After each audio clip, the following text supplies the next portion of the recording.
August 15, 1942 marked the beginning of one of the Pacific War's most frustrating and misunderstood sagas.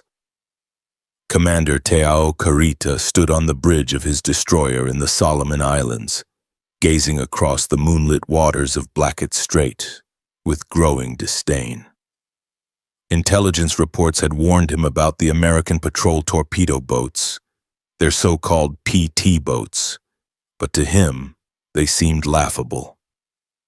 These 77-foot wooden craft, built by Elko and Higgins, carried 4 torpedoes and bristled with machine guns.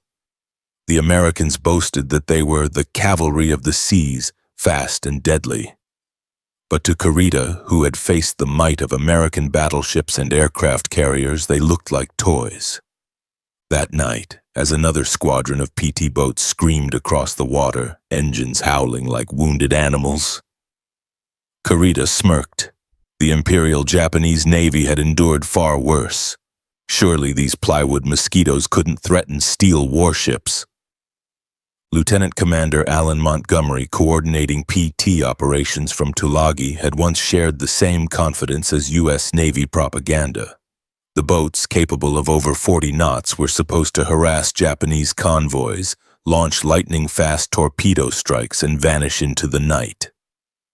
But by mid-August, Montgomery's optimism was fading. The first major test came on the night of August 20th, 1942, when 8 PT boats intercepted a Japanese convoy near Vela La Vela. The scene was chaos. Engines roared, torpedoes splashed into the sea, leaving glowing wakes as crews held their breath, waiting for explosions that never came. One torpedo slid directly under a transport's keel without detonating. Another struck a destroyer's hull with a metallic clang and simply sank. By morning, Japanese officers at Southeast Fleet headquarters were laughing. The Americans had fired 17 torpedoes, none hit, none exploded. The PT boats retreated under heavy fire, their heroic charge reduced to wasted fuel and humiliation. Kurita, amused, began collecting reports from other encounters. The pattern was always the same. For men like Lieutenant Robert Reed, commanding PT-109 at the time, the frustration was unbearable. Their torpedoes ran true. Their attacks followed the manual. Yet the enemy ships sailed away untouched. Reed's crew risked death charging within range of destroyers that could shred them in seconds, all for nothing. Soon the joke among crews was bitter and cruel. We're knights charging with wooden swords. By early September, the problem could no longer be ignored. Reports from submarines and PT boats told the same story. Torpedoes running too deep, failing to explode or detonating prematurely. But the Navy's Bureau of Ordnance in Washington dismissed these complaints as operator error. Engineers insisted the Mark 13 torpedo used by both PT boats and aircraft worked fine. In truth, it was a disaster waiting to happen. The Mark 13's magnetic exploder, the Mark 6, was supposed to detonate under a ship's keel using Earth's magnetic field. In theory, this caused catastrophic structural failure. In practice, the device was so sensitive to environmental differences that it failed almost everywhere outside its narrow testing zone. The Pacific's magnetic conditions were nothing like the Atlantic's, where most tests had been done. On September 11, 1942, Lieutenant Howard Shorty Bowers, commanding PT-137, learned the truth firsthand. After stalking a Japanese cruiser for over an hour, he fired 4 torpedoes from 800 yards, point-blank range for such a weapon. The first exploded prematurely, nearly capsizing his own boat. The second's engine died.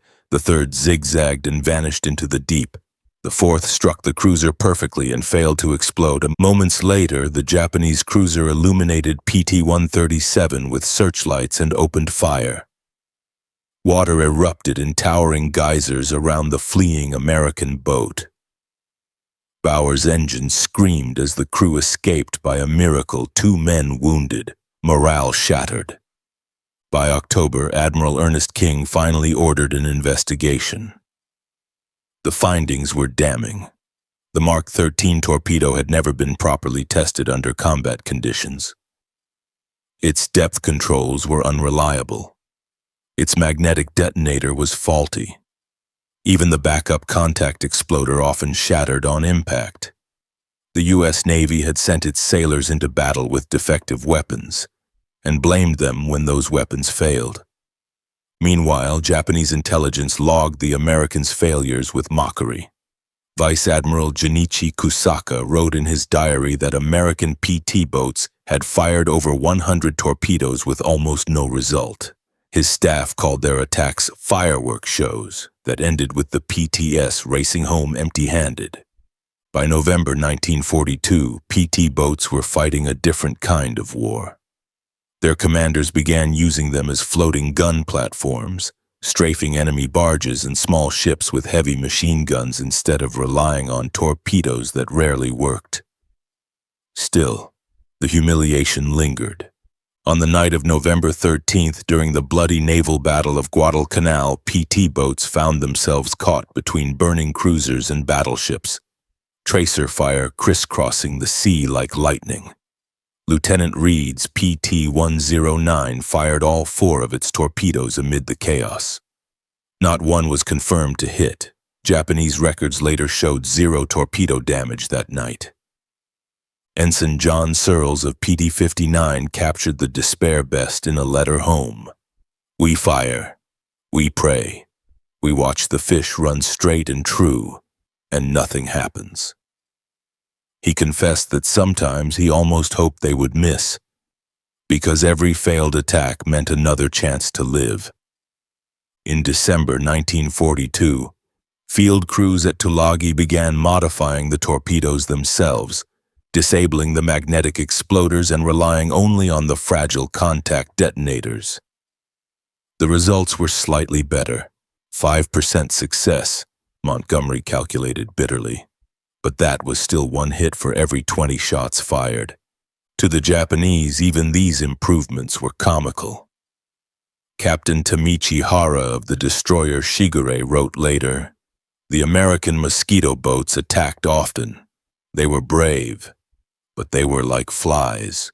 They could sting, but never kill. His main fear during those attacks wasn't their torpedoes. It was accidentally colliding with one in the dark." By January 1943, the toll was grim. PT squadrons had lost over 40% of their men killed or wounded, yet they had sunk almost nothing. Commander John Bulkley, the Medal of Honor hero who had evacuated General MacArthur from the Philippines, returned to the Pacific and was appalled. Boats were breaking down, crews were demoralized. The Navy's propaganda machine still painted them as heroes, but Bulkley's private report to Admiral Halsey was blunt. "We are sending men to die for nothing." Records recovered after the war confirmed his assessment. By February 1943, PT boats had fired about 450 torpedoes in the Solomon Islands and achieved 7 confirmed hits, a success rate of 1.6%. Even World War II artillery guns averaged 20 times better. The numbers were horrifying, but the human cost was worse. PT-112 was blown apart by destroyer shells after a failed attack. Every man aboard killed. PT-44 ran aground retreating from battle and was captured, its crew executed. PT-37 was cut in half by a Japanese ship's bow. The survivors knew that out of hundreds of torpedoes fired, barely any had worked. On February 11, 1943, Lieutenant Hank Brandingham led 4 PT boats in a textbook attack against a Japanese convoy in Kula Gulf, 3 transports, 2 destroyers. 16 torpedoes launched flawlessly. 3 exploded prematurely, several ran wild, and the rest passed harmlessly beneath their targets. 0 hits. The Japanese counterattacked immediately, sinking 1 PT and crippling another. As the months passed, the Bureau of Ordnance kept insisting the torpedoes were fine.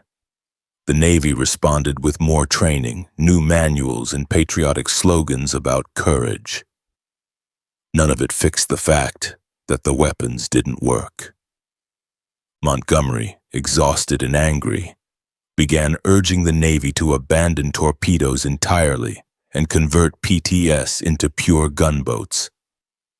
By March 1943, even Japanese commanders openly mocked them. Admiral Kusaka's directive to his captains was simple: treat PT boats as reconnaissance pests, not serious threats.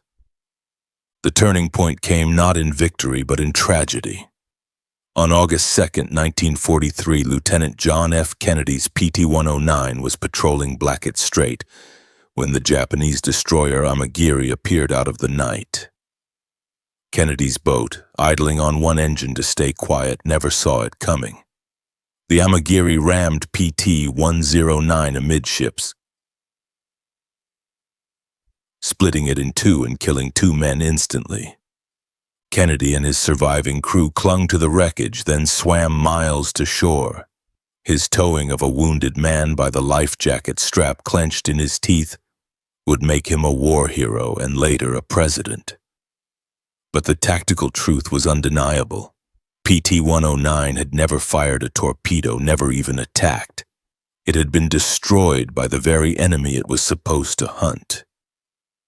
Commander Hanami of the Amagiri later wrote in his report that the incident was unremarkable, just another American patrol boat caught unaware. No evasive action, no torpedoes fired, he noted dryly. To the Japanese, PT boats remained little more than noisy targets. In the United States, Kennedy's heroism overshadowed the embarrassing facts. Newspapers celebrated his courage, not the systemic failure that led to the loss of his boat. But within the Navy, the incident became impossible to ignore. By September 1943, Admiral Halsey convened a conference in Noumea to confront the truth. Officers, engineers, and torpedo experts gathered in a tense room, some terrified to speak honestly for fear of career suicide. But Halsey demanded answers. Montgomery presented the data. 743 torpedoes fired, 18 confirmed hits, only 6 ships sunk, a kill ratio of 124-1. The room fell silent. Lieutenant Commander Reed, now a seasoned veteran, didn't mince words. The PT boats were too loud to surprise anyone, too fragile to withstand fire, and carried too few torpedoes to afford misses. To hit anything, they had to get within 800 yards, suicidal range against destroyer guns. Captured Japanese reports backed him up. One called PTS persistent but predictable. Another described them as harassment craft, more annoyance than danger. The torpedo engineers tried to defend their design, blaming the crews, the sea, or rough handling. Submarine officers exploded in fury.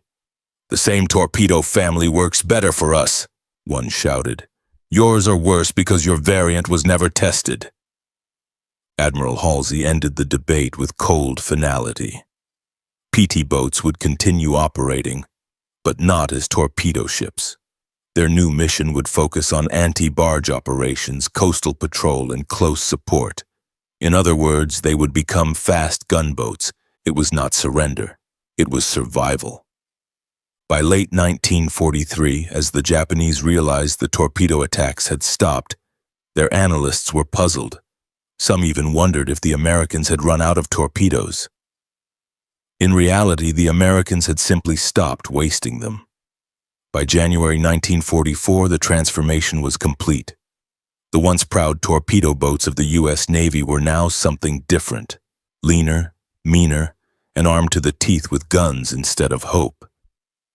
Their 4 torpedo tubes often sat empty or removed entirely, replaced with twin .50 caliber machine guns, 20mm cannons, and sometimes even 40mm Bofors mounts scavenged from wrecked ships.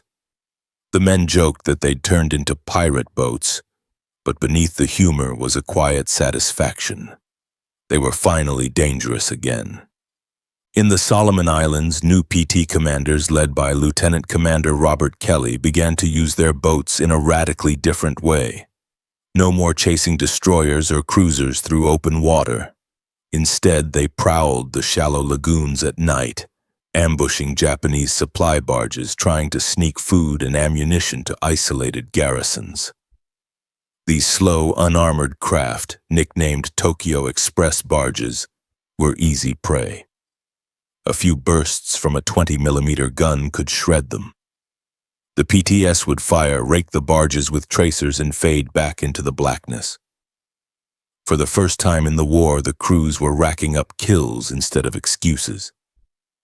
Lieutenant Reed, now commanding a squadron out of Rendova, described the shift bluntly in a letter home. "We stopped pretending to be destroyers.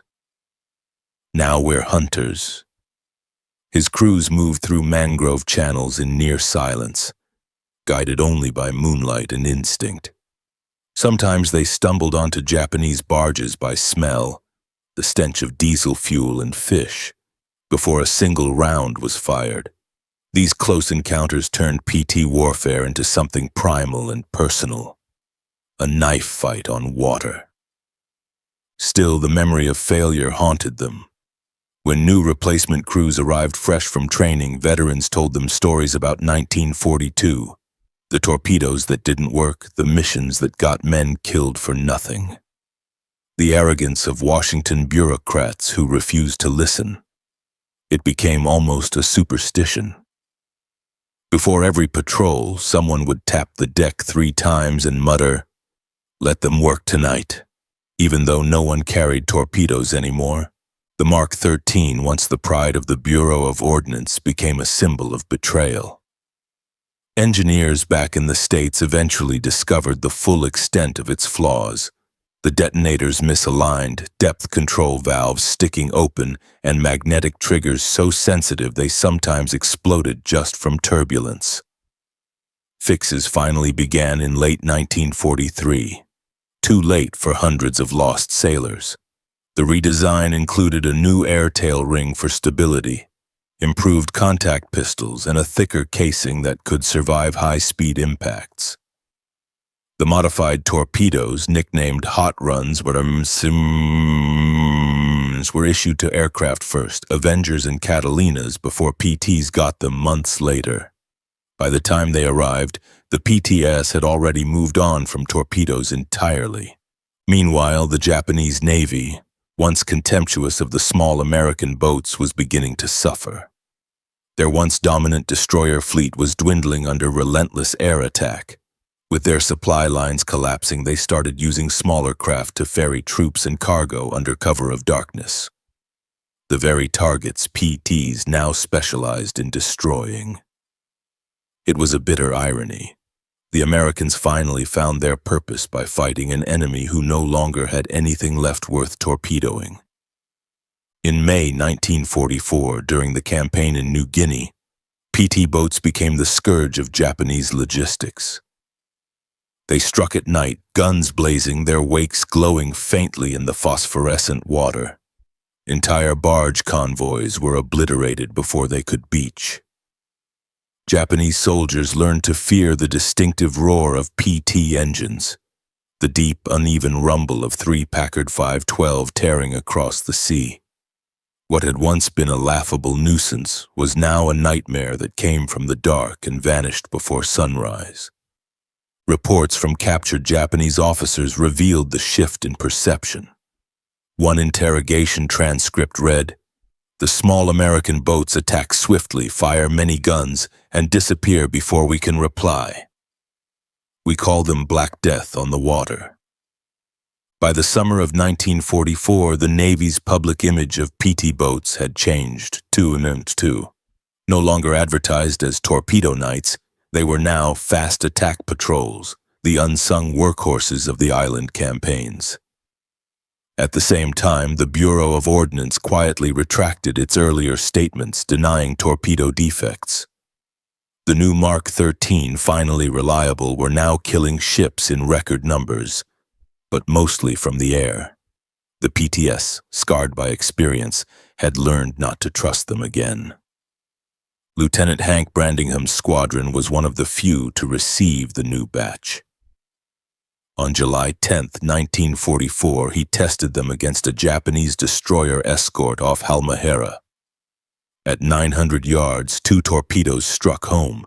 Both detonated perfectly. The explosion lifted the destroyer out of the water, snapping its spine. Brandingham's crew erupted in disbelief. It was the first confirmed PT boat torpedo kill in over a year. But the victory was bittersweet. "We cheered," he wrote in his log, "then realized it only took us 300 tries to get here." By the time the war reached the Philippines, PT boats had become specialists in chaos. They fought in swamps, in river mouths, even alongside guerrilla fighters in the jungle. Their small crews developed tight bonds. Each man depended on the other completely. The commanding officers steered, the gunners fired, the radio man called for air cover, and everyone prayed the engines wouldn't fail mid-run. The smell of burnt powder, salt, and sweat clung to everything. On October 24, 1944, PT boats at Leyte Gulf faced their greatest test since the Solomons. They were ordered to intercept a massive Japanese force heading through Surigao Strait. The night sky lit up with tracer fire as dozens of PTS dashed between giant ships. Some managed to fire their new torpedoes. This time, many worked. But it was too chaotic to tell who hit what. Battleships and destroyers finished the job, but the PTS had done their part, harassing and confusing the enemy formation in the darkness. For men like Lieutenant Reed, who survived from the earliest days at Tulagi to the final battles of the Philippines, the war had come full circle. "We began as ghosts," he wrote, "firing weapons that betrayed us. We ended as wolves, hunting what was left of them." After the surrender in 1945, the PT fleet was quickly dismantled. Many boats were burned, scuttled, or sold as scrap. Their wooden hulls were too fragile for post-war service. But for the men who served on them, the memories never faded. The roar of the engines, the nights of rain and tracer fire, the sickening thud of a torpedo that failed to explode. When historians later studied the torpedo scandal, the truth was staggering. Across the Pacific, more than 60% of U.S. Navy torpedoes fired between 1942 and mid-1943 failed in some way. Submarines, destroyers, aircraft, and PT boats all suffered. But the PT crews had been hit hardest because their survival depended on that one weapon. For over a year, they fought a war with defective ammunition while the bureaucracy back home refused to admit fault. The scandal led to sweeping reforms. The Navy overhauled its testing procedures, standardized combat trials, and decentralized ordnance authority so that field commanders could report defects directly. It was one of the few lasting positive outcomes of a failure that had cost so many lives. As for the Japanese, their own post-war evaluations admitted that they had gravely underestimated the PTS once the Americans adapted. In one internal report, Captain Hara, who once mocked them as flies, wrote a final note of respect. "They changed their nature. They became wolves of the sea." In the decades that followed, Hollywood turned the story into legend. John F. Kennedy's ordeal aboard PT-19 became the defining image of courage and survival. But beneath the heroism lay the truth. The men of the PT fleet had endured one of the Navy's darkest technical failures and emerged stronger because of it. By 1950, a handful of surviving boats sat forgotten in shipyards, their paint peeling, their engines silent. Veterans who visited them often stood in slants, remembering the smell of salt and cordite, the sound of machine guns echoing across the black water. They remembered their friends who never came home, and the ghosts of missions where courage met futility. For Commander Alan Montgomery, who had overseen the PT squadrons from the beginning, the lessons were eternal. Technology is only as good as the truth we tell ourselves about it, he wrote in his memoir. We didn't lose because we were weak. We lost because we lied to ourselves about what worked. In the end, the PT boats weren't remembered for the torpedoes they carried, but for the men who kept fighting even when those torpedoes failed. They became a testament to adaptability, to the human ability to learn, change, and fight smarter. Their war began with silence, torpedoes that didn't explode. It ended with thunder. Gunfire tearing through the night as the smallest boats in the Navy proved that bravery doesn't depend on size, and victory doesn't always come from the weapon you were given, but from what you become when everything fails.